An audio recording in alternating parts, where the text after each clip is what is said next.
Damalaxagare waxay 120 kiiloomitir dhinaca koonfur bari ka xigtaa magaalada Ceerigaabo ee xarunta gobolka Sanaag. Magaaladan oo la degay 80-maadkii ayaa sanadihii dambe aad u sii weynaanaysa, waxaana aad u sii kordhaya dadka ku biiraya magaalada oo qaarkood ka guuraya dhulka miyiga kadib markii xoolaha ay ku yaraadeen abaaro ku dhuftay deegaanka. Damalaxagare waxay horumar ka samaysay dhinacyada waxbarashada, caafimaadka iyo biyaha, waxaana magaalada ku yaala iskuulka hoose dhexe iyo sare ee Cabdullaahi Jaamac Primary and Secondary School oo ay dhigtaan arday tiro ahaan gaadhaya 500 oo arday. Waxaana sidoo kale ay magaaladu leedahay ceelbiyood, baraago iyo MCH. Gudoomiyaha magaalada Damalaxagare Cali Siciid Ducaale ayaa ka warbixinaya taariikhda magaalada. Magaca Damalaxagare waa laba eray oo isu yimi oo damal iyo xagar ah. geed damala oo magaalada ka xiga galbeed u jira 2 kiiloomitir ayaa waxa ku hoos yaalay geed xagar.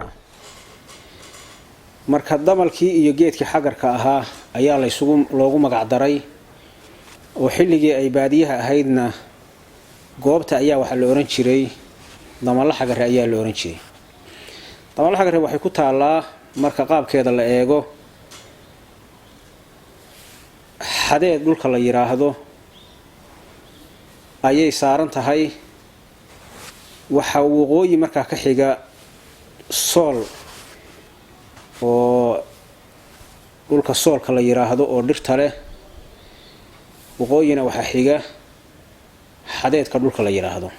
magaalada waxa aasaasay Ilaahay ha u naxariisto jannadiina ha ka waraabiyo Cabdullaahi Jaamac Ali Qallaf oo ra'yiga u horeeya iyo magaalada hindiskeeda lahaa, iyo Xaaji Siciid Cadeysay oo isaguna markii dambe kala qaab qaatay, saaxiibna ay ahaayeen. labada oday ayaa iska lahaa magaalada inay istaagto. wixii wanaag oo ku soo kordha ajirkeeda ayay leeyihiin. sidaa darteed marka saasi magaaladu ay ku aasantay. magaalada waxaa saameyn ku yeeshay dagaaladii sokeeye ee ka dhacay dalka. hase ahaatee magaalada ayaa ka soo kabatay burburkii ka soo gaadhay dagaalada, sida uu sheegay Xasan Cabdi Warsame oo ka mid ah guddiga nabadgelyada ee Damalaxagare. maanta iyo kulli maalintii la aasaasay farq weyn baa u dhaxeeya. inkastoo mar dhexdaas dagaaladii sokeeye ay naafeeyeen oo ay dib u dhigeen horumarkeedii, isna markii nabad dhacday waa laga soo kabtay. aad iyo aad bay hadda u fiican tahay. waxyaabaha kulli ay caanka ku tahay waxa kamid ah xagga nabadgelyada. waxay bartilmaameed u tahay ismada waaweyn oo dadka ku heshiisiiya oo isugu keena beelaha wixii dhexmara, sida Suldaan Siciid Cabdisalaan, Garaad Saleebaan, Garaad Maxamed. ismada waaweyn oo waxay ku heshiiyaan, waxay isugu keenaan beelaha wixii wax dhex maraan iyay ku dhameeyaan halka oo iyaga isugu keeno isugu yeedha. taa caan bay ku tahay. dadka ku nool magaalada Damalaxagare iyo nawaaxigeeda waxay noloshoodu ku tiirsan tahay dhaqashada xoolaha noocyadooda kala duwan. sidoo kalena waxay magaaladu xiriir ganacsi la leedahay magaalooyinka Boosaaso iyo Berbera, sida uu sharaxayo Cabdiwahaab Maxamuud Faarax oo ah gudoomiyaha guddiga dhaqanka ee Damalaxagare. magaaladan waxay ku taalaa sideedaba waa magaalo xoolaad. system kasta oo meel kasta oo degaani wax baa jira ay ku nooshahay oo ay ku xiran tahay. waxa ay ku xiran tahay oo 100% ku tahay waa magaalo xoolaad oo xoolo weeye. xoolahaas nooc waliba marka la eego dalaad meesha ay ku taalo ay ku noolaan karaan.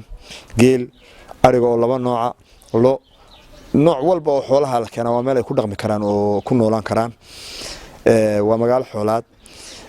haddii iminka maxaan ku raahday waqtiyahan abaaruhu iska dhaceen xooluhu yaraadeen, aad bay ugu xiran tahay magaalooyinka. xeebaha waa ku xiran tahay. waxa looga keenaa safarka looga keenaa Berbera iyo Boosaaso, labadaba waa looga keenaa. waa meel gaadiidka ka shaqeeya, labada mid walba goortu ka soo baxo maalinta hore aroortii buu yimaada, habeenkii uu qabobahaas soo socdaan gawaarida naftada ahi. waa meel sida labada dikadood bay ku xiran tahay oo ay labadaba ay ku shaqeysaa. magaaladu ma helin degmanimo laakiin waa magaalo u qalanta in degmo la siiyo sida uu mar kale sheegayo gudoomiyaha magaaladu.